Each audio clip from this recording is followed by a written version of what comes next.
Time now for ABC4 Utah Sports. The Jazz went up against their second former coach in as many nights. Last night, they faced Jeff Hornacek in Phoenix. Tonight, it was Ty Corbin back in Salt Lake City.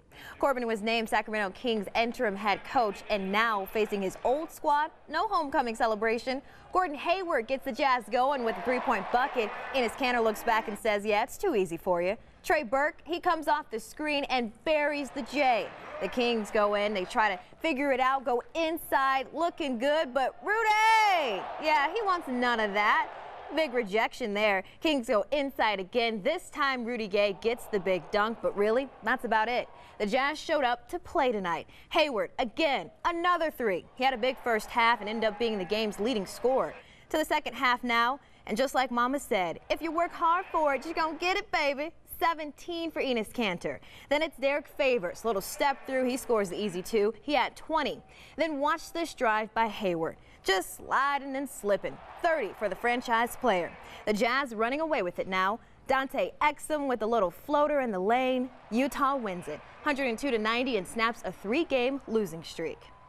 6th-ranked Arizona lost to Arizona State. So the 13th-ranked Runnin' Utes knew if they could beat Colorado on the road, they could find themselves tied for the lead in the Pac-12. And Utah got off to a quick 9-0 start. DeLon Wright with the bucket. And if center Dallin Boshinski hits a three-pointer, his first of the season, you know it's a good night to be a Runnin' Ute. And that opened the floodgates. The Utes bombing away from beyond the arc. Kuzma, then Brandon Taylor, then Takari Tucker. But Utah did have a cold stretch in the first half, and the Buffaloes saw it and they charged through. But the Utes got things going again, right? Maybe an extra step, but I didn't hear a whistle.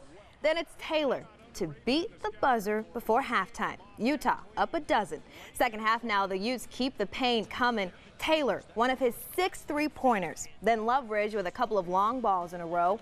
At one point, Colorado had just 9 baskets. Utah, 9 three-pointers. And they got more, plenty more. Utah just crushed Colorado to improve to 18-4 and now tied for the top spot in the conference with Arizona. Chucky Keaton is coming back for one more year at Utah State. Today, the oft-injured Aggie quarterback was officially granted one more year of eligibility by the NCAA. And you'll remember Keaton had his last 2 seasons cut short because of knee injuries.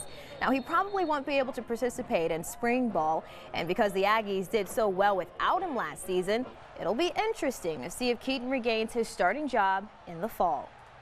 Speaking of injured quarterbacks, Bronco Mendenhall revealed quarterback Taysom Hill is making good progress recovering from that devastating knee injury suffered back in October. Hill will participate in some drills during spring ball, but of course he won't be cleared for contact. Taysom is running now and running pretty well, so I'm encouraged. So he might get some work in the spring in terms of 7-on-7 or throwing one-on-ones. We're not going to put him at risk. But McCoy Hill will also be evaluated heavily, and maybe he figures into that mix as well. But we have Tanner Mangum returning from his mission, and so we're very comfortable with what we did at quarterback. Plenty of options to choose from, and that does it for Morning Sports. I'm Good for Utah's Nadia Crow.